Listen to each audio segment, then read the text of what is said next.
in this case, from landlords who might not be even-handed with them. Certainly that's been an issue with immigrants who don't feel that they have a recourse with police, then they are less likely to report things to the police. You know, when I arrived in Boulder, our elected DA was Stan Garnett, and he was one of the first to begin prosecuting people for wage theft against folks who were taking advantage of immigrants who had little legal recourse.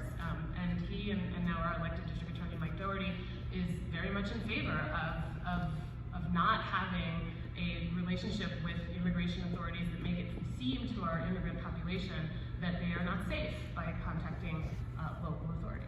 DJ, I want to ask you a couple questions. So you've heard this tension that we have when immigrants come here unlawfully, and they have to go through the process. It takes them about 6 months to get work authorization. That's the 6-month lag time. From your point of view, I do want to ask you, would it be better if, you know, they come here, they arrive in Denver, the state has the ability to give them a work permit, which is what you heard from Professor Violetta. Is that what do you think of that idea? The conversation here economically is legitimately about exactly that. It's about the speed at which incoming people can add to the economy, about the speed that they can enter the workforce. Now, economically speaking, more people are better for an economy. That's more people who are working, that's more people who are purchasing goods and services. That is economic fuel. Now in Colorado, we have a specific set of issues that prevent that from happening. One, our native birth rate is below replacement level. We do not replenish our own workers. We have to have people come in from outside of Colorado's borders in order to replenish our working people. And until Coloradans begin having more children, that won't change. Now, whether they come from outside of our state border or outside of our national border is beside the point. We have to replenish those. So the steps that we need to take in order to get these economic contributors are the most important ones.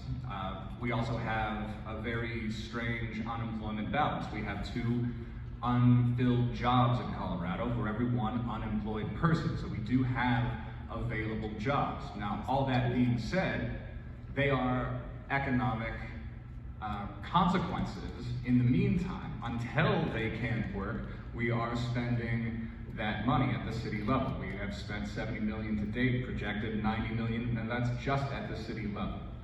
We have also spent money at the healthcare level. We've spent money at the education level.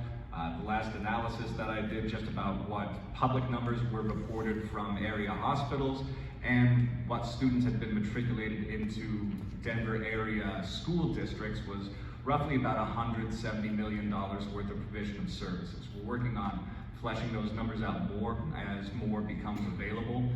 But the hard economic reality is that unless people are working, they cost money in the meantime. So the faster we can get them contributing to the economy, the better off we're going to be. You mentioned that in Colorado we have 2 jobs open. I'm sorry. 2 unfilled jobs for every 1 unemployed person. For every 1 employed person.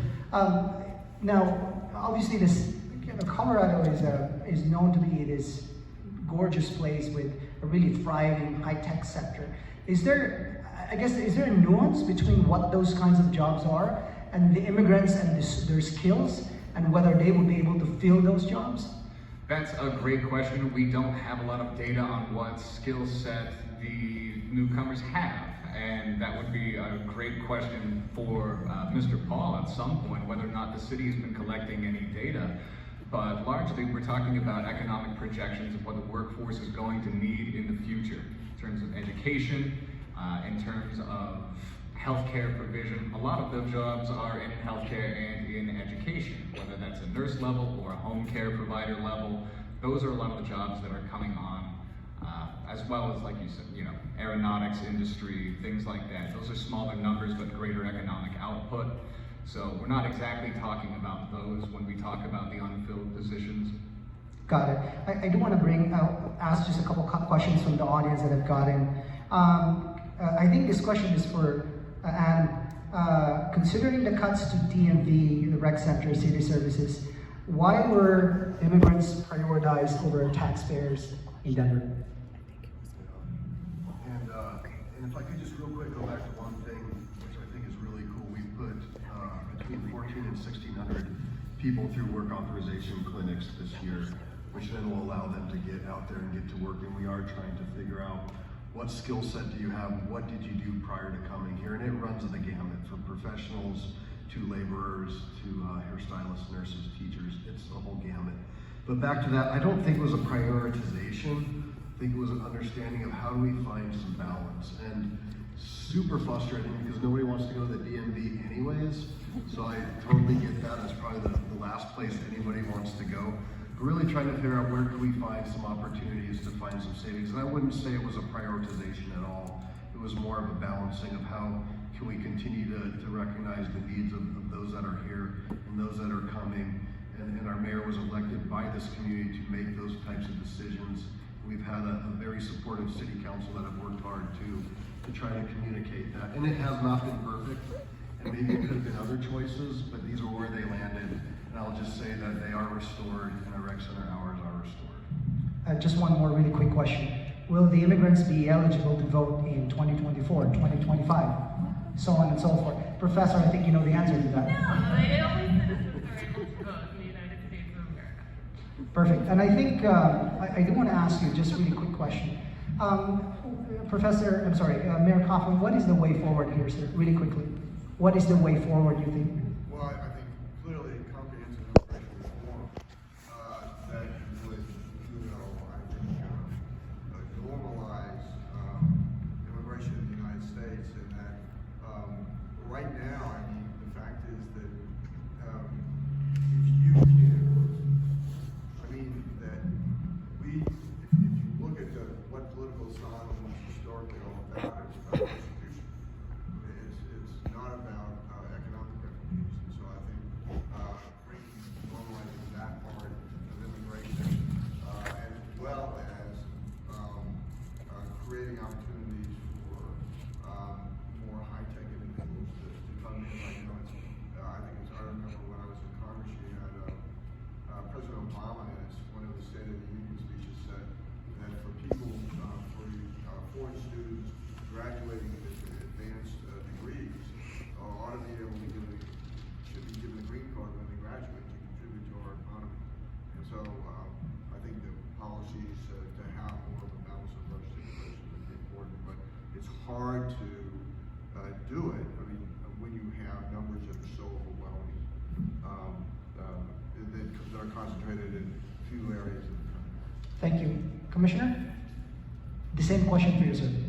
I appreciate that. I'm a fifth generation Coloradan and a Latino, the first person of color elected commissioner in Douglas County. And so for me, I am deeply sympathetic to those seeking asylum and refuge in our country.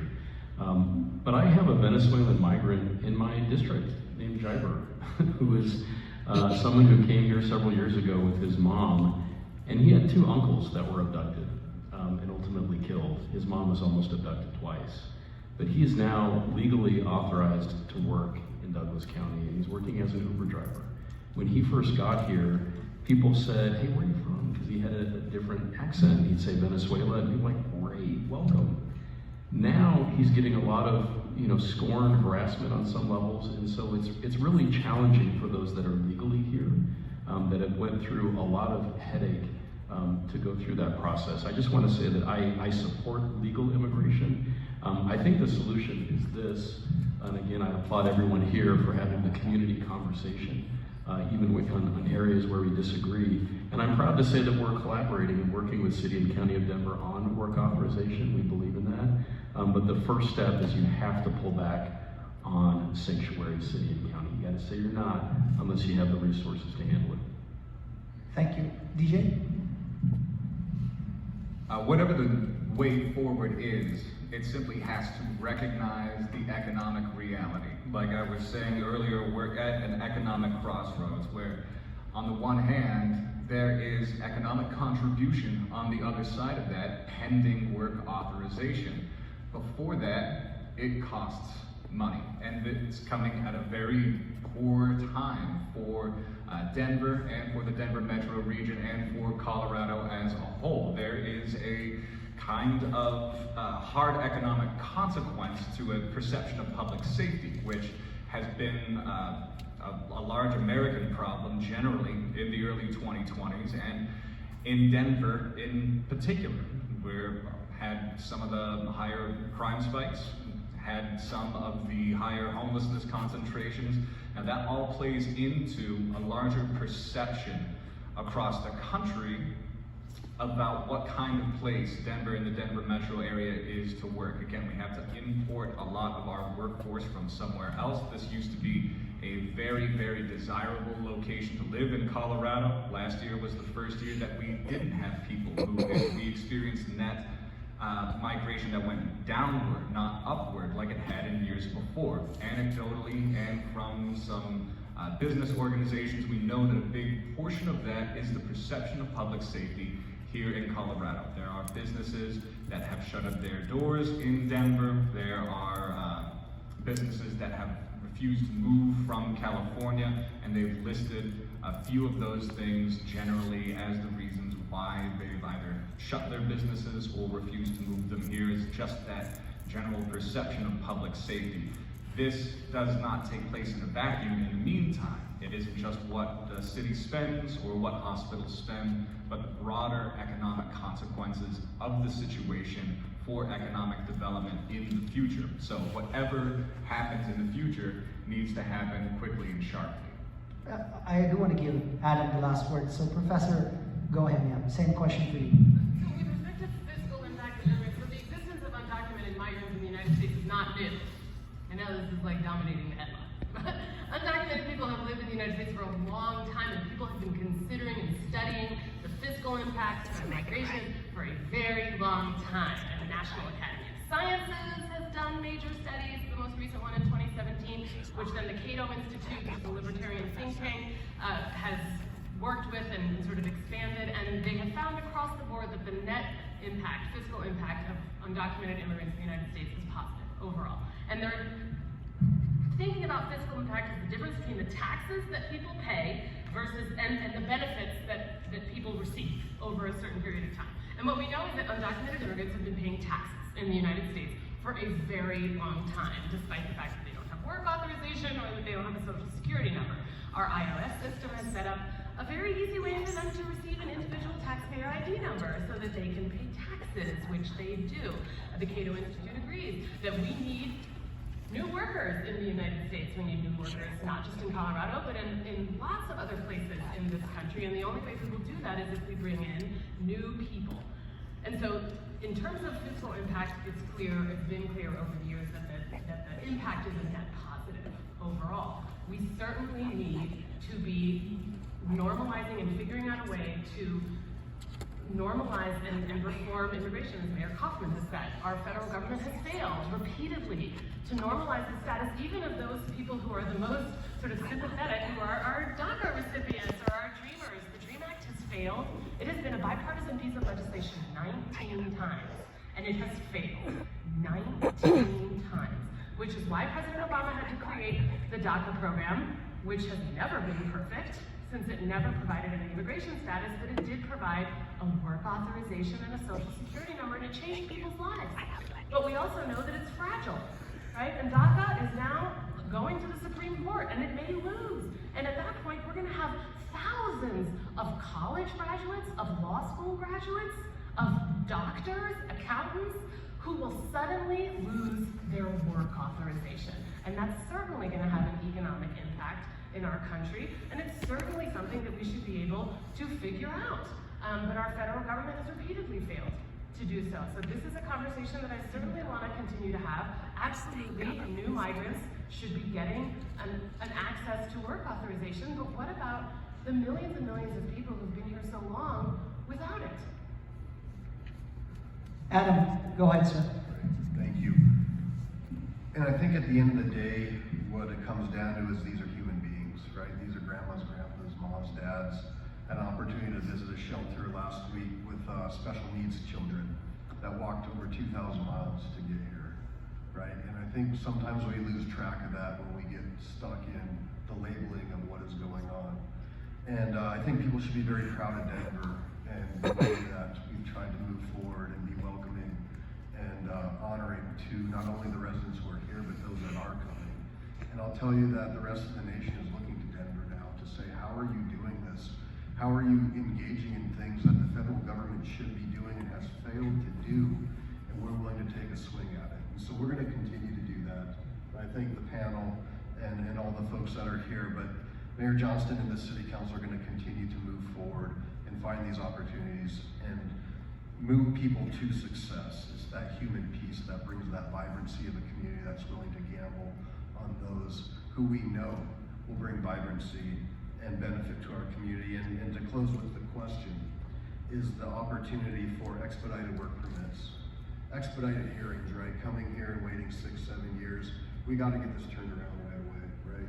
We need coordinated entry so we don't have certain people just picking and choosing where folks are going to go and where they're going to land, right? We talked about the Ukrainians and the Afghani newcomers. The full weight of the federal government behind them. You go to Chicago, you don't see Ukrainians sleeping out on the streets because the federal government has helped to relocate and settle. So we know that this can be done. Mayor Johnston knows that this is solvable. And then lastly is the federal backfill, right? We talked about the dollars that the city and county of Denver has spent in other communities, whether you're a school district, whether you are a community in the mountains where you've had almost 200 people show up and started living under a bridge before winter came, not knowing what winter was going to look like in that community. This will affect everybody throughout, and so we need those three things: expedited work permits, authorizations, the ability to have these hearings. We need a coordinated entry plan, and we need those federal dollars to flow back in for the backfill to help replace the dollars that have been spent in our communities. I think that's a good place to end. Professor, thank you so much. Adam, thank you for taking the time. DJ, Commissioner, Mayor, and to all of you who came in here and spent the afternoon with us, thank you so much. Appreciate it, and we'll do this again.